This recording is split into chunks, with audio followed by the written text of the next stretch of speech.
নিশ্চয়ই আমি সাকিব ভাইয়ের মা অথবা বোনের ক্যারেক্টার করব না। শাকিব খানের সাথে মিথিলাকে দেখব রকস্টারে। আসলে বিষয়টি নিয়ে একটু জানাই চাই, কবে থেকে শুরু হতে যাচ্ছে এই জার্নি?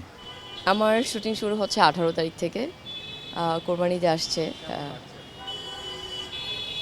আম, মানে অবশ্যই ভালো লাগছে এবং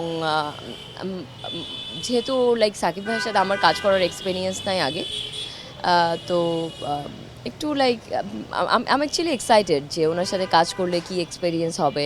and I'm sure like he is a mega star. উনি অনেক এক্সপিরিয়েন্স, উনি অনেক কিছু জানে। এমন একজন মানুষের সাথে সেটে দাঁড়ানো, অ্যাক্টিং করা, তো আম ডেফিনেটলি মানে ইটস আ নাইস থিংস।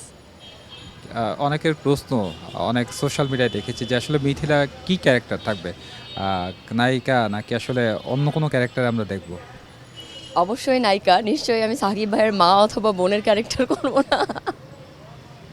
আজকাল যেটা হয় যে গানের মধ্যে দেখা যায় আইটেম সং বা এমন কিছু। না, এটা কোনো আইটেম সং না, কিছু না, প্রপার প্রপার। হ্যাঁ, নাই। এটা তোমার কখনো স্বপ্ন ছিল? আমার স্বপ্ন ছিল অ্যাক্ট্রেস হবার। এই ধরনের কোনো স্বপ্ন ছিল না যে কারোর সাথে অ্যাক্টিং করে করতে হবে। বাট অবশ্যই মানে যারা এত এক্সপেরিয়েন্স তাদের সাথে কাজ করার তো অবশ্যই এটা একটা বিগ অপরচুনিটি আমার জন্য।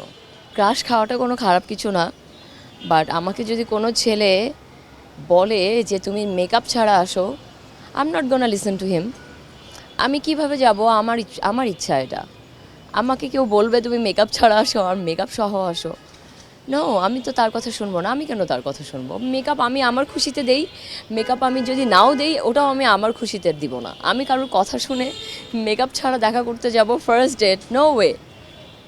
মানে কি বলবো, তাহলে তোমার কনফিডেন্টের কোনো অভাব আছে এখানে? না, কনফিডেন্টের জন্য না, মানে আমি কি করব এটা আমার ইচ্ছা, আমার লাইফের ডিসিশন আমি নিব। তো আমি কার সাথে কিভাবে দেখা করতে যাব এটার ডিসিশন আমাকে কেন আরেকজন দেবে? আমি এই ধরনের মানুষ না, আমি কারোর থেকে ডিসিশন নিই না, আমার ডিসিশন আমি নিই।